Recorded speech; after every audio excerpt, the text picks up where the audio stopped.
Hey guys, welcome back to the show. And today we are going to talk about marketing your content. And before we go into the podcast, the reason I'm creating this podcast, I don't address dramas, but this is our industry. We have to address drama.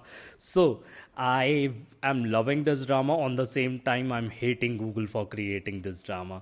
Okay, I'll give you a little bit of background and you will understand the reason I'm creating this podcast and what is one of the major reasons why we are getting into marketing your content on other platforms other than SEO, and why is it important to create that balance. Okay, so let's go into it. First thing first, is we are going to talk about zero search clicks. Now, zero search clicks, Rand Fishkin. If you don't know him, just go ahead and read about him. He just created an article on SparkToro. SparkToro is his website where you can go and read this article.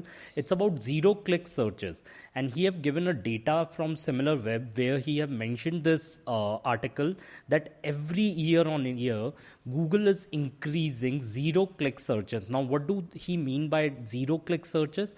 Let's say I want some kind of information. I go on Google and I search for that particular definition and I can get it on Google. I don't need to enter websites. And you must have also been seeing this in flights. When you're searching for flights, you can see it directly on Google.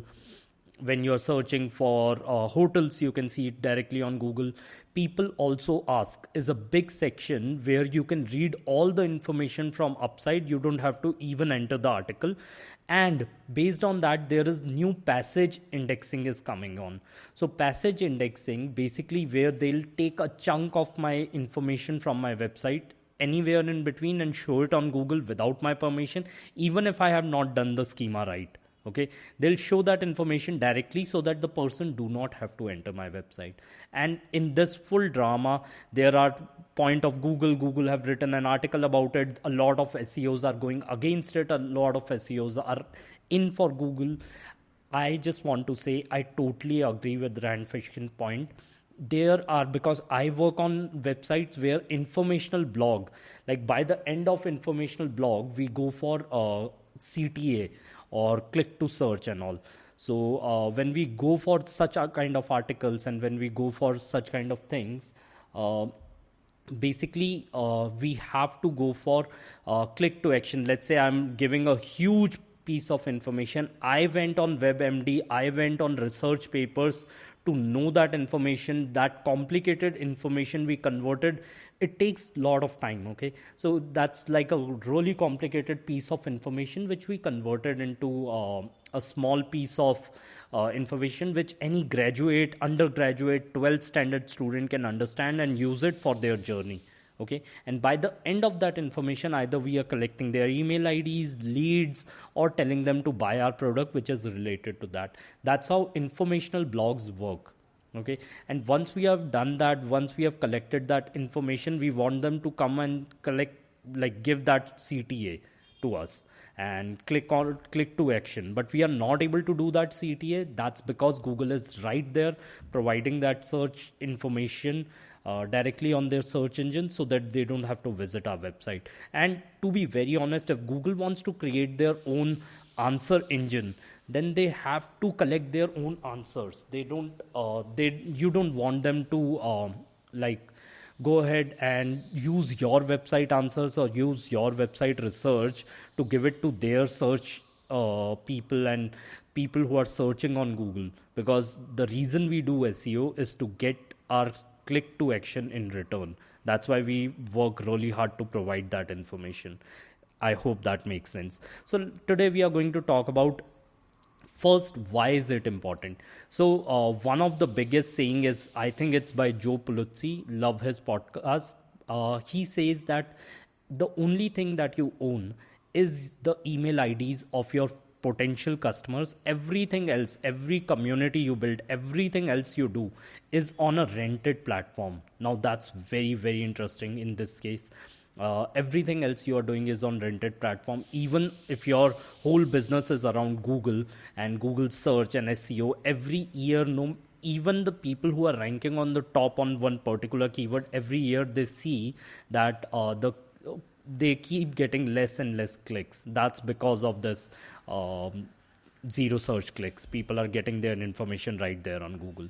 Now it's getting important day by day to market your content really well. So we are going to talk about how to get more eyeballs, how to get different kind of eyeballs. I'm really sorry if I seem a little distracted. There is like a bee inside the room and that's distracting me. Okay, so get more eyeballs to your engine, get more eyeballs to your content. So let's stop focusing for a minute, which we do in our content marketing agency. It doesn't matter if it ranks well on Google or not, we still need to get a huge number of eyeballs on the content we have written. And that's why we are going to talk about content marketing and how to get more eyeballs on your content. Okay, so let's talk about that. First thing first, you need to understand that I have recently, let's say, written a blog, and this is, I'm not making this up. We have written a blog on intermittent fasting and 21 ways to boost fat loss on intermittent fasting. We know that article is not going to rank on Google. There are big people like Healthline and other big websites which are ranking really well on Google on that particular article. Okay, so we know that article is not going to rank really well on Google, but we wrote that article just for the purpose of Facebook group. We were in one Facebook group which have more than 1 lakh people added in that Facebook group. We wrote that article, we shared that article, we got more than 5k viewers from that article and from that particular Facebook group, plus a lot of leads and email IDs. So stop writing just for Google. Sometimes you have to write articles keeping the ideal audience in mind, and there are a lot of ways to promote your article, and we are going to talk about that. First thing first, number of eyeballs matters, especially the niche you are in. Your content matters a lot.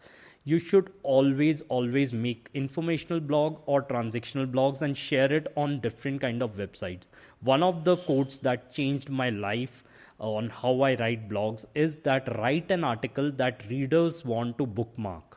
Okay, understand this. Write an article that readers want to bookmark it, not just read it and go to next article about that information. No, they want to bookmark it. It's such good information. It's such actionable tips in that article. Okay, it's by Sophie Covenberg. Okay, and your blog should actually change the life of person. It should actually help the person. Now let's say you have written that kind of blog. What's the next step?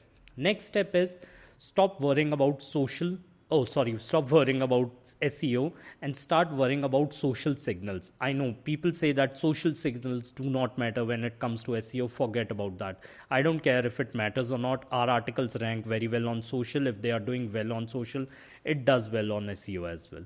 So social signals. First thing first, go ahead, share it on all the social media. That's the biggest advantage you have. Just go ahead and post the link. Simple thing. Second thing, send that article as an emailer, a smaller article, and read more as an emailer to a huge email list of yours.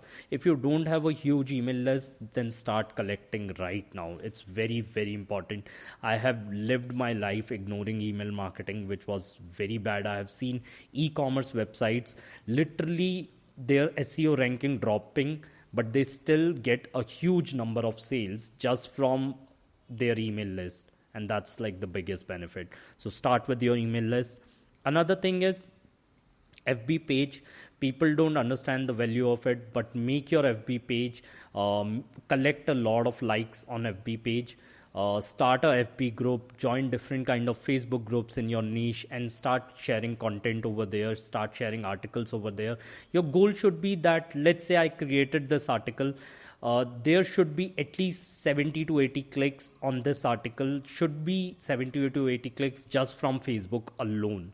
Okay, organically, not by doing paid ads. You can also do paid ads on Instagram, Facebook to get more clicks. Let's say every article you have written, if it's a transactional article and if it's a really good article, do 100, 200 rupees ads. It's not big a deal, like $5, $10 ads on that article. Because you have worked so hard on it, start a targeted ad for more so that it can reach to more people. Okay, that's all. You don't have to do it on all the articles. The ones which are pillar content, the ones which are giving you amazing results or amazing leads, start ads on that article. Another thing you can do is collect Facebook likes in a way that keep engaging them. So let's say you have more than 2 lakh, 3 lakh likes. Okay. When you share an article, you can boost your post to the likes only. Like not all the people, you can just boost the post to the people who have liked your page, and it costs so less. It doesn't even cost $1 to get more than 80 or 100 clicks from the people who have liked your page. That's the cheapest way to get a lot of people from your page likes, because everyone knows organic reach is dead. So it's just in $1 or $2, all the people who have liked your page will be able to click. Not all, but a lot of them will be able to click on your content, and that's like one of the biggest benefit. Another thing you can do is go ahead and put your article on Pinterest, which is a way, like, it's a huge source for us for getting a lot of traffic. Pinterest groups, Pinterest group pins, and be an expert in Pinterest. That's one of the most underrated platform. But people who are roaming on Pinterest, either they are going to read articles, or there are e-commerce buyers who are ready to buy stuff, and a lot of people search on Pinterest. So that's one of the underrated platform. Do go on Pinterest and check things out on that. Quora Answers, you can always build an answer. Let's say if I have written an article about intermittent fasting, I will go ahead and write an answer and give a backlink to the blog as well, wherever it fits naturally. And then you can always share it in Quora Spaces. Quora Spaces is like Quora Facebook groups where you can share the article, and a lot of people are there in those groups, and you can share your answer over there, and you can expect good amount of clicks from Quora. You can do the same thing and syndicate on LinkedIn and Medium as well. If it fits the niche. Medium, you can start it, write half the article and read more over here, and yeah, like you can prepare a hook and then send from people from Medium to directly to your website. Another thing you can do is Reddit. Reddit, making a backlink is very, very tough deal.